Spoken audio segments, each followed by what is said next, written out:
Assalamualaikum warahmatullahi wabarakatuh. Innal hamdalillah nahmaduhu wa nasta'inu wa nastaghfiruh wa na'udzu billahi min shururi anfusina wa min sayyiati a'malina. May yahdihillahu fala mudhillalah wa may yudhlil fala hadiyalah. Asyhadu an la ilaha illallah wa asyhadu anna Muhammadar Rasulullah.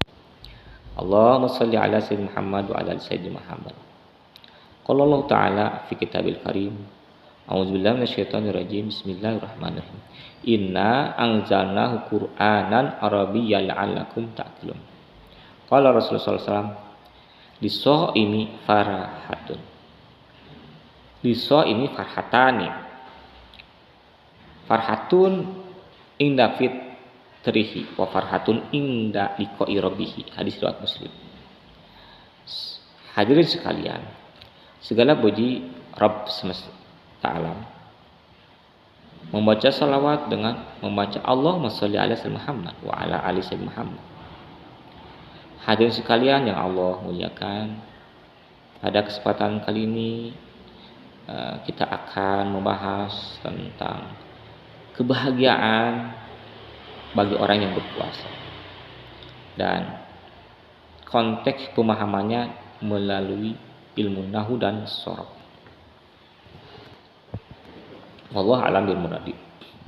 Sesungguhnya inna anzalnahu Qur'anan, sesungguhnya kami telah menurunkan Qur'anan, Al-Qur'an Arabiyyan, dengan berbahasa Arab, la'allakum ta'qilun, supaya kalian memahaminya.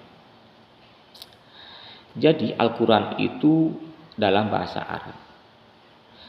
Umar bin Khattab menjelaskan, ta'allamul arabiyyata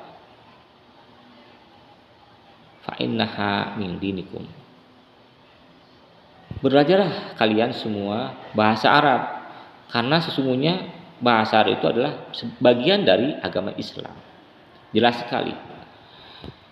Al-Quran adalah sumber hukum umat muslim sebagai pedoman hidup di dunia dan di akhirat, agar kita bahagia di dunia dan di akhirat. Selain Al-Quran juga ada hadis sebagai penjelas dari Al-Quran itu, dengan apa? Baik ucapannya, perbuatannya, atau diamnya Rasulullah. Berkenaan dengan hadis puasa, Rasulullah SAW bersabda, "Liso ini farhatani, farhatun inda fitrihi wa farhatun inda liqa'i rabbih." Kita akan bisa menjabarkan, memahami Al-Quran dan hadis ini tentunya dengan Arabiyah, dengan bahasa Arab, pemahaman bahasa Arab, itu dengan nahwu dan shorof dan lain sebagainya. Kita akan membahas tentang puasa. Lisoimi, bagi orang yang berpuasa, farhatani, ada dua kebahagiaan. Farhatun inda fitrihi, satu, dia akan memperoleh kebahagiaan ketika ia berbuka puasa.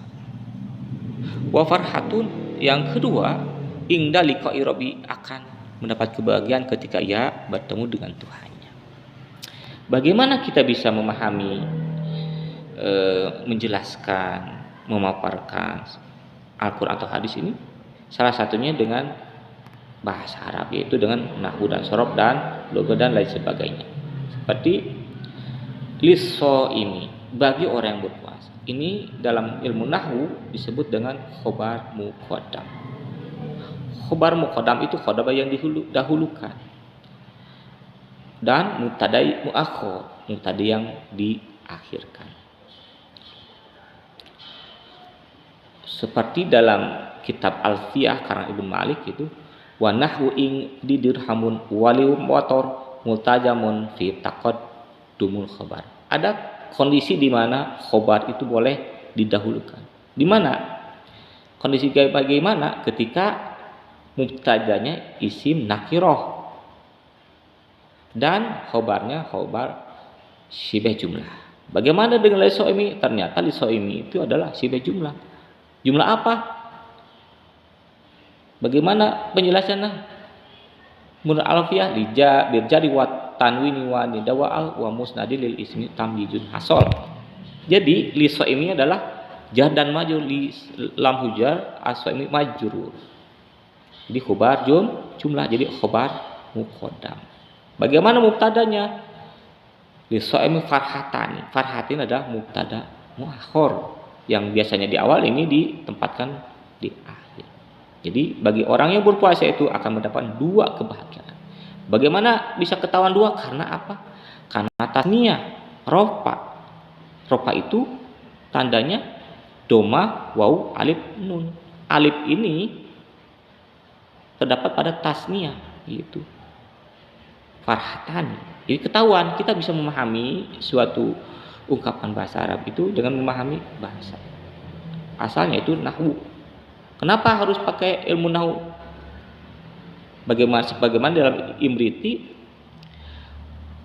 wa nahwu aula awalan ayu lama idil kalamu dunahu la yufham.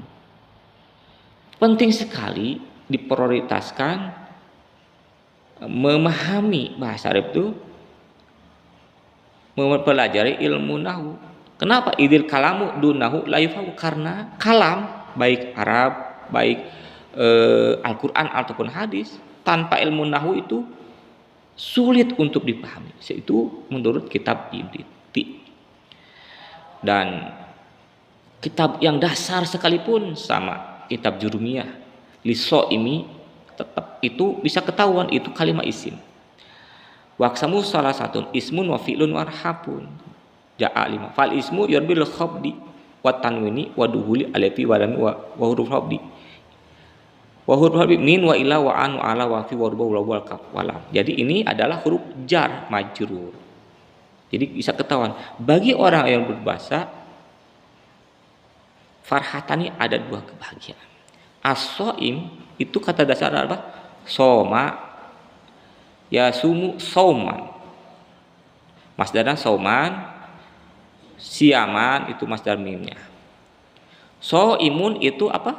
Isim fa'il. Ternyata shaimun itu adalah isim fa'il. Di shaimi bagi orang yang berpuasa. Farhatani 2 kebahagiaan. Jelas sekali. Dengan kita memahami nahwu shorof, baik dari Jurmiyah, Imriti, kitab yang lebih tinggi lagi kitab Al-Alfiyah, bisa memahami termasuk sorofnya. Seperti dalam kailan i'lam anna tasarrufat fil lugati atagiru. Jadi kalau nasrif, kalau menurut kitab Kailani, i'lam anna atagiru. Jadi kalimat-kalimat itu bisa ditasrif seperti fa'ala. Fa'ala, fa'ala, fa'alu, fa'alas, fa'alata, fa'alna, fa'alta, fa'altuma, fa'altum, fa'alti, fa'altuma, fa'altunna, fa'altu, fa'alna, fa'altu, fa'alna. Nah, jadi bisa ketahuan. Fa'ala fi'il madi yaf'ulu fi'il mudhari fa'lan masdar maf'alan masdar mim fahuwa isim domir fa'ilun isim fa'il maf'ulun isim maf'ul maf'alun isim zaman maf'alum isim makan mif'alun isim alat huwa huma hum hiya huma hunna anta antuma antuna anti antuma antuna ana nahnu. Nah, itu sedikit hadirin sekalian, itu hanya sebagian belajar bahasa Arab. Penting sekali bahasa Arab ini karena sesuai dengan nasihat Umar bin Khattab, bahasa Arab itu adalah bagian dari umat Islam. Jadi jangan sampai kita belum memahami nahwu shorof, kaidah tasrifnya, lalu kita sembarangan menerjemahkan. Maka apa yang terjadi? Akan terjadi adalah fatal. Orang akan kabur pemahamannya. Seperti yang terjadi di masyarakat, akan terjadi orang-orang yang gampang menyesatkan, gampang membid'ahkan karena dia tidak memahami secara menyeluruh bahasa Arab itu, nahwu shorof, dan apalagi masuk ke tafsirnya, tafsir Jalalainnya, tafsir Munirnya, dan lain sebagainya. Demikian kultum singkat dari bab saya. Mohon maaf atas segala kekurangan, kesalahan dari saya. Kebenaran hanya dari Allah Subhanahu wa taala. Semoga Ramadan kali ini lebih baik daripada Ramadan sebelumnya. Billahi taufiq wal hidayah, wa ridho wal inayah. Wassalamualaikum warahmatullahi wabarakatuh.